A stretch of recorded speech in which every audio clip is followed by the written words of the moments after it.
Hey everyone, I'm coming to you from our deck in Incline Village, Nevada, beautiful Lake Tahoe. So where Trevor and I have shared with you our morning and evening elixirs, as well as our diet and workout schedules.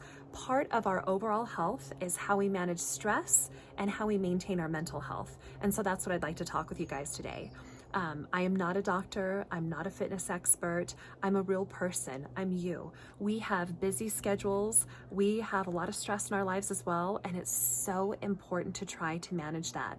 Stress will manifest itself and bleed into every area of your life, whether it's work, personal, the way we feel, how we treat others, but also that can manifest as a disease in your body. So sometimes it doesn't matter how much you work out or how healthy you eat. If you're not taking care of what's going on up here, you won't be healthy overall. So I'm going to share with you 7 things that have worked for me, and hopefully if you guys have some other ideas, I would love to hear them. So first and foremost, when you wake up in the morning, after your morning elixir, of course, I try to write down 3 things I'm grateful for. What most of you will come to find is you'll probably have a longer list than just 3 things, but start with 3 things. What that does is it helps kickstart your brain into thinking positively, which that can go throughout the rest of your day. And if you've woken up in a bad mood or feel a little bit stressed about the day ahead of you, focusing on what counts and the things that you're grateful for truly will make you feel better. The next thing, number 2, which I would recommend, is doing some meditation. I prefer to do it in the morning if I can, but if you can fit it in at lunch or even at nighttime, that's great. But what I personally do is I look up guided meditations on YouTube. I don't always have time to do an hour of meditation, so if I can fit in a 10-minute guided meditation, and I'll search that on YouTube, that's perfect. I really like doing it in the morning because I feel like it helps set my intentions for the day and helps me interact with my environment differently throughout the day. Number 3 is doing some yoga. Yoga I like to do a little bit later at nighttime, get some blood flowing. It's great for reducing stress, reducing depression, and reducing anxiety, and of course, great for your overall fitness in general.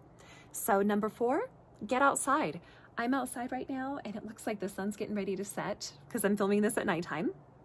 But I'm having some ginger tea out on my deck and it's beautiful. I'm getting the sounds of the birds. There's an airplane probably flying over the lake somewhere. I can smell the trees. There's flowers out here.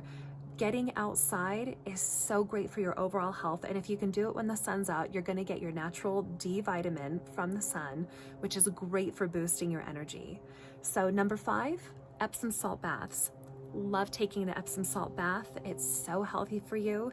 The Epsome salt will help detox your body, but it's also very, very relaxing and stress reducing and can help with sleep. Those of you that might be like myself where I have a hard time going to sleep, an Epsome salt bath absolutely works. And I love the ones with the little diffusers, some of the scents, lavender, eucalyptus. They have some great scents out there right now. So number 6, some self-help books. I would strongly recommend reading self-help books. Trevor and I try to read at least 1 or 2 each year. We'll blend them in with books for business and pleasure and a couple of other things. But 2 books that I'll recommend to you guys that were great in different areas of my life. The first one is You Can Be Happy No Matter What by Dr. Richard Carlson. I loved that book. I read that book many, many years ago, 12 plus years ago, prior to Trevor and I being together after a really bad breakup.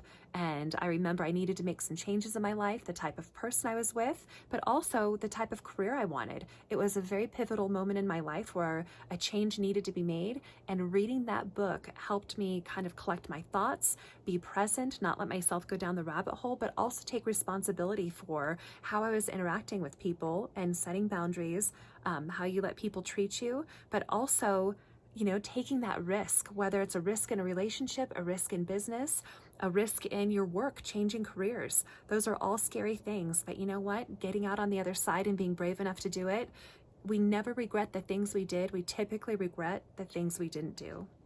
So the second book I would recommend is Girls Stop Apologizing by Rachel Hollis. Love, love this book. And this could go for men as well.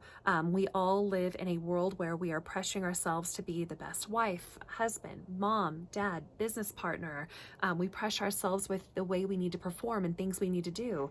And it really helped me take the pressure off of myself and helped set some realistic goals. So one of them even being, if you are so busy with life, which we typically are, our house is always clean, things are always done, but hire somebody to come over and do the, hardcore scrubbing if you don't have time throughout the week. Not only are you stimulating somebody else's business, but you're giving yourself time back in your day that you really don't need to scrub your tub or scrub your sink if you don't have to. And I know that probably sounds a little crazy, but instead of spending every Sunday 3 hours trying to scrub your house down, those 3 hours can be spent intentionally with your husband, with your wife, with your friends, with your kids, or even, guess what? You can even spend those 3 hours alone perfecting your own mental health. So both of those were great books and have really taught me how to kind of reapproach my own life. And so number 7, last but not least, be very cautious with who you spend time with. So one of our dear friends, Dave LaRue, he is also a coach. He always says you are the sum of the 5 people you spend time with. And that really hit me hard. What does that look like for you? God knows I want to be around people that want to make me better, that are positive, that are happy, that are intelligent, having intelligent conversations. That's really important to me. And you know what, you guys? One thing I will tell you, don't feel guilty if you need to remove toxic people from your life. That goes for clients, work, personal relationships, doesn't matter if it's family, friends, business. If people are bringing you more stress or not respecting your boundaries, it's okay to remove them from your life, regardless of the role that they play. Your mental health is so much more important than having one more thing to stress about.